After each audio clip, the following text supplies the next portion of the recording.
interventions is coughing, right? And so that'll be on your list of what you would consider in terms of working with the patient.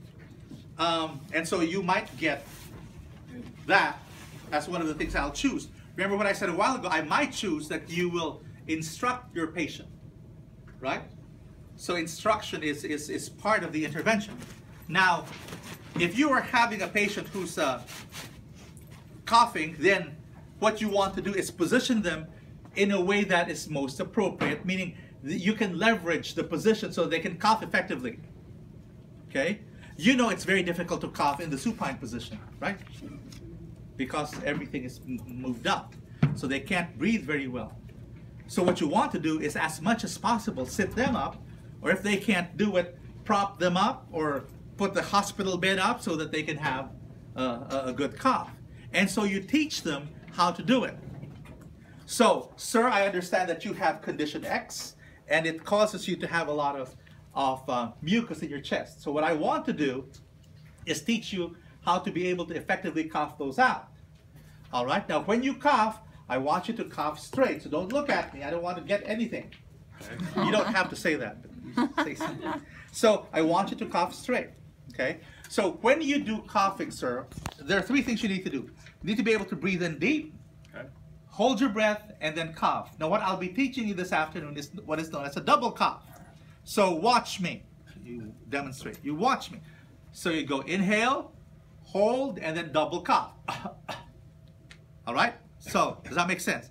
Yes, ma'am? Does it matter if you tell them to inhale with their nose or with open mouth? Doesn't matter, so long as they can inhale deep. Okay. Now, this is what I want you to remember, and I want you to put, when you have coughing exercise or postural drainage, you say, sir, here is a sputum cup, or sir, here are tissues, and I'll have a tissue box there. Here are tissues, so if in case you cough anything out, I don't want you to swallow it. You cough it out here, all right? And then you cough, all right? So I want you to go ahead and try that for me. Inhale through your nose, or inhale, hold, and then double cough. Good. All right, so I want you to do that again. Inhale, hold, and then double cough. Correct. So you put that. So part of the instruction is that they are able to cough something out, to put it somewhere. Okay, sir. So it looks like you know how to do it. Before we go on to the next intervention, tell me again how to do a cough. Take a deep breath in, I'll hold it, and then I'll perform a double cough. Okay, good. Now, what I want you to do also is this. Every hour that you're awake, I want you to perform 2 to 4 coughs every waking hour. Now, those of you who are doing videos, 2 to 4 coughs, it really depends on how bad it is. So I'm just saying 2 to 4 right now. All right? Just so that you have it on record. You don't tell me it's 2 to 4. And I have a lot of videos I see. So, famous. Okay. So that's what you do, right? So you reinforce what I told you to reinforce, right? To tell them what to do between treatments. If the patient, for example, just had surgery and you want them to splint, let's just say they had a cabbage. So again, you teach them, okay, sir, I understand that you had a bypass graft and you have had surgery here. I know it's very difficult to cough, but what I want you to do is start doing any small steps toward coughing so that you don't accumulate any mucus in your lungs, all right? So what I want you to do is hold on to this, hug it like what do you hug? Teddy bear. Like a teddy bear, okay? And as you cough, I want you to hold on tight to it so that it doesn't hurt you where you have your scar, okay? So, sometimes what would be best if you're having difficulty, remember, is you extend your trunk, look up and extend your neck, and then as you cough out, you go the opposite way, all right? So, watch me. So, inhale, hold, and then as you go down, this way, all right? So, inhale, hold, and double cough. Okay, make it a weak one. Okay. He just had surgery. Inhale, hold, and cough. All right. That's the way you do it. It's more of a hug. Okay, yes, sir. So the cough or the... Okay, thank you. hold the tissue? Yes, so So you can identify, you know, if they have I'll have the tissue, obviously. I can have another cup for the sputum cup if in case that's... Are you holding that though, or is he still holding that while holding on to it? Oh, that's the question. It depends on what... Usually this is done in the patient's bedroom, right? So they can cough out of your line of fire. And if something comes out, they can, so long as it's accessible to them, is my expectation. Yes, ma'am? He was looking to the side, is it just because the class, like, Correct. I wanted to still look straight, right? Correct. Okay. Correct. You're supposed to bend to the side though? Split to the side?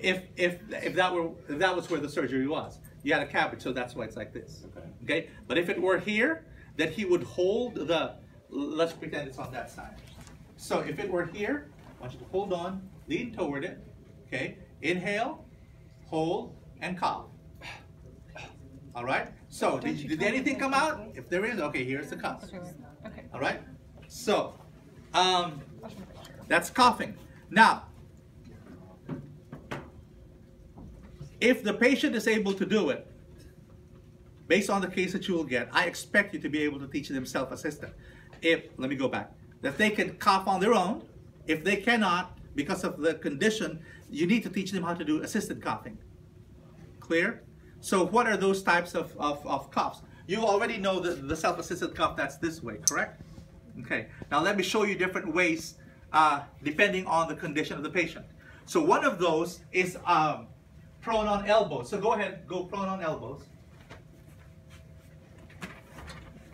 So in the prone on elbows position, what you want them to do is they will extend and look up, and then as they close on themselves, that's when they'll cough. Okay? So you utilize those associated movements. So for example, in this position, you tell them, okay, as you breathe in, look up, extend your chest or your trunk, and then hold, and then cough, bend. Good. Or do a double cough. All right. Okay, so you do that. So this is in the prone on elbows position. Everybody clear? Now, you know how it is done in the high sitting position or short sitting position. Now, I want to show you in the oh, go ahead and do the high sitting position again. Someone's hand was raised. Oh, I was wondering, Oh, this way. I understand for the cabbage or for the splinting or the high sitting, but did you give a reason for being on your, prone on your elbows? I wasn't. Because sometimes, for example, if they're paraplegic, Okay. they may not be able to sit. Okay. So you need to find ways by which they can do it. Now, if this is a low paraplegic and they're able to sit, then that's fine, right? You teach them to do this, right? Or instead of this, if they're able, be very careful. If they're able to open like this, and then as they cough, they bend over. Be careful that they don't fall. Clear? Right? So if that's what you intend to do, then you teach them that. So it can be done in this position where go like this. All right, so you open and inhale, and then as they cough out, they close, and then they do a double cough, right? Right? So be very careful. If in your case, you have a case that's a high paraplegic, then I don't expect you to do this. Okay? Because they may not have enough balance. If it's a low paraplegic, probably you could. But you have to figure out what is the most appropriate position for that patient. Okay? Sometimes you do it in the, you call it counter rotation. So lie down on your side. Let me get a pillow. So what usually happens sometimes, it's called counter rotation, is you will extend their chest this way. Okay, so you go inhale, and then as you move them this way, they go the double cough. Clear? So inhale, hold, and then double cough. Clear? So that is if they're bedridden, they can't sit up. These are other ways besides prone on elbows. Okay? Yes, ma'am. I have also, I feel bad. That's But if you're doing this version, the tissue cup, are they just going to be coughing? No, it has to be somewhere here or somewhere within reach. Okay. Okay? So this is another example of it. The long sitting, go ahead with your legs there. Much the same as the short sitting, right? So especially those who have been long paraplegics, they've been paraplegic for a very long time, they can easily bend over. Okay? But if they cannot, if they have tight hamstrings, then they can only go this far. But you teach them the same thing. As they inhale, and then as they exhale, they go like this. Clear? Double cough and all those sorts of things. Okay? Now, some clinics would do the quadruped position. Go ahead and do quadruped.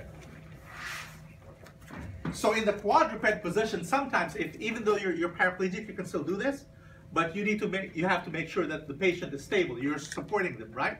So what you do is, okay, let me show you how it's done. So in the quadruped, while they inhale, they move forward, and then as they exhale and close in on themselves, that's when they cough. All right?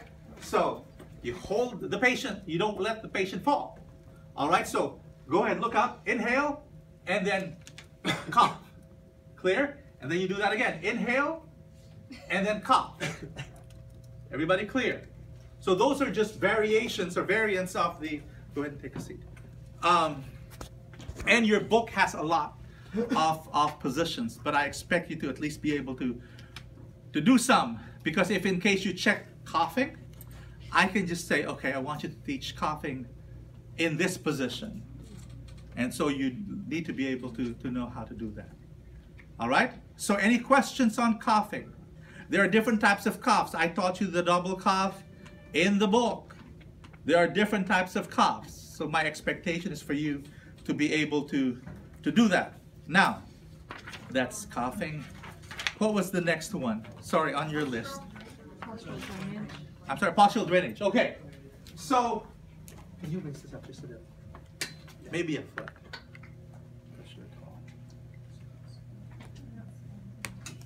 Okay. So, postural drainage. My expectation is you need to know how to do, you need to know the positions and the areas of percussion. I'll try to figure out next week if we can get someone to fix the tilt table's not working? No. Is that right? Okay. So what I'll do is I'll ask Miss Brittany to get someone to fix the